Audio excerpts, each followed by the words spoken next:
रात के ठीक 2:17 पर गांव के बाहर पुराने कुएं के पास किसी के रोने की आवाज आई। धीमी, टूटी हुई, जैसे कोई गला दबाकर रो रहा हो। लेकिन असली डर तब शुरू हुआ जब वहां खड़े चौकीदार ने देखा कुएं के अंदर से कोई औरत बाहर चढ़ रही थी, उल्टी दिशा में, उसका सिर नीचे, पैर ऊपर, और उसकी आंखें सीधे उसकी तरफ देख रही थीं।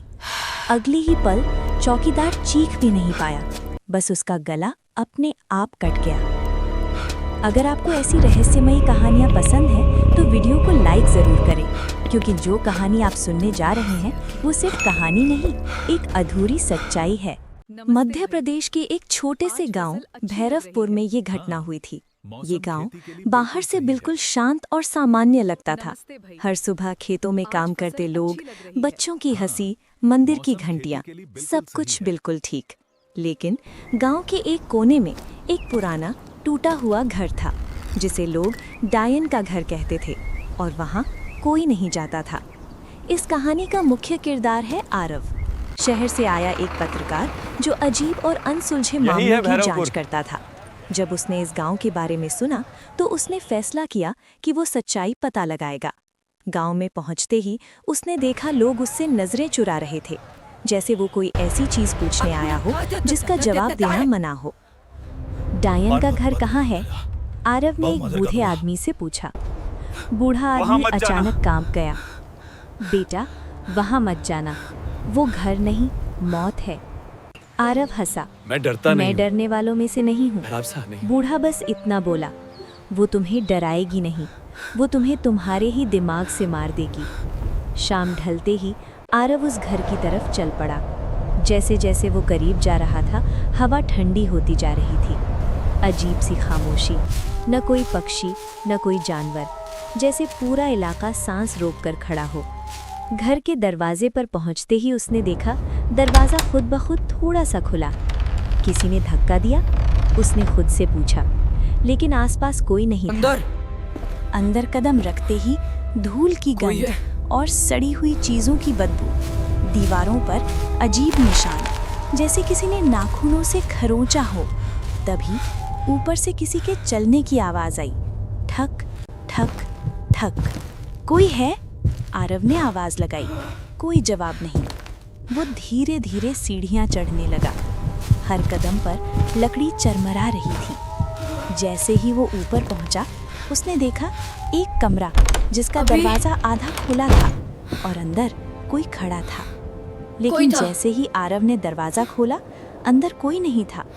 शायद भ्रम है, उसने खुद को समझाया। लेकिन तभी पीछे से किसी ने फुसफुसाया, तू वापस क्यों आया? आरव झटके से पलटा। कौन है? कोई नहीं। अगले दिन आरव ने गांव वालों से और पूछताछ शुरू की।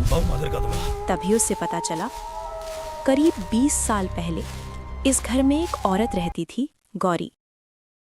लोग कहते थे वो डायन थी। अगर आपको ऐसी रहस्यमयी और गांव में अचानक मौतें शुरू हो गई थीं। लाइक जरूर करें, लोगों का गला कट जाता या वो खुद को मार लेते।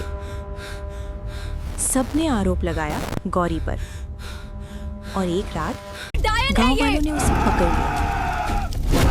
उसे उसी कुएं के पास जिंदा जला दिया गया।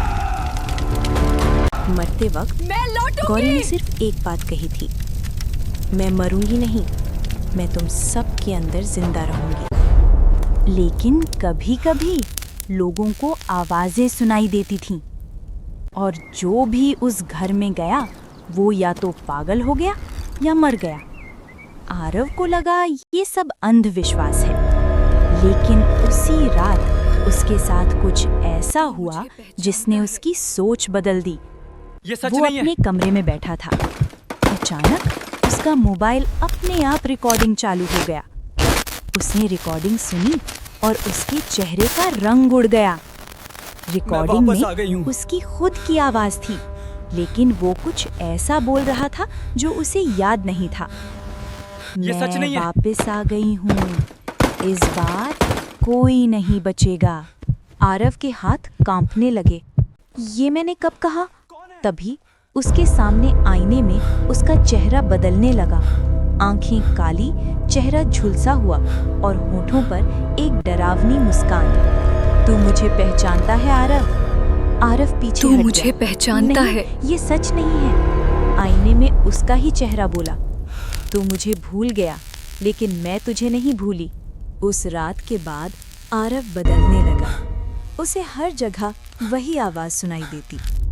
कभी कोई उसके पीछे चलता, कभी कोई उसके कान में फुसफुसाता। उसने सोचना शुरू किया, नहीं, क्या मैं पागल हो रहा हूँ? ये झूठ लेकिन है। सच्चाई उससे भी ज्यादा कहाँ है? डरावनी थी। मुझे ये चाहिए। एक दिन उसे गांव के पुराने रिकॉर्ड मिले और उसमें उसका नाम लिखा था, आरव, पिता रघुवीर, और नीचे एक नोट, गौरी का बेटा। आरव के पैरों तले जमीन खिसक गई। ये कैसे हो सकता है?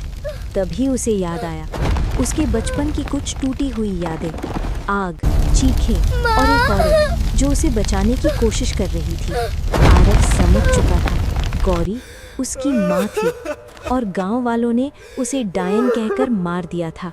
अब गौरी वापस आ चुकी थी अपने बेटे के अंदर। उस रात आरव खुद को रोक नहीं पाया। वो उसी कुएं के पास गया जहां सब शुरू हुआ था। उसकी आंखें अब उसकी नहीं थीं। आज सब खत्म होगा, उसने धीमे से कहा। गांव वाले एक एक करके वहां आने लगे, जैसे कोई उन्हें खींच रहा हो, और फिर खून बहना शुरू हुआ। एक एक करके सब गिरते गए। आरव चिल्ला रहा था, रुको, मैं ये नहीं करना चाहता, लेकिन उसका शरीर अब उसके नियंत्रण में नहीं था। सुबह गांव में सिर्फ सन्नाटा था। कुएं के पास हर जगह खून था और बीच में आरव खड़ा था। उसकी आंखें फिर से सामान्य थी, लेकिन उसके होठों पर एक हल्की मुस्कान थी, जैसे उसे सब याद हो। और तभी उसके पीछे एक आवाज आई, अभी नहीं बेटा। आरव धीरे धीरे पलटा, लेकिन वहां कोई नहीं था, बस उसकी परछाई जो उसकी हर हरकत के साथ नहीं चल रही थी। वो अलग से मुस्कुरा रही थी। अगर आपने यहाँ तक देखा है तो इस चैनल को ज़रूर सब्सक्राइब करें, क्योंकि ऐसी कहानियाँ आपको कहीं और नहीं मिलेंगी। और याद रखिए, कुछ कहानियाँ ख़त्म नहीं होती, वो आपके अंदर शुरू होती हैं।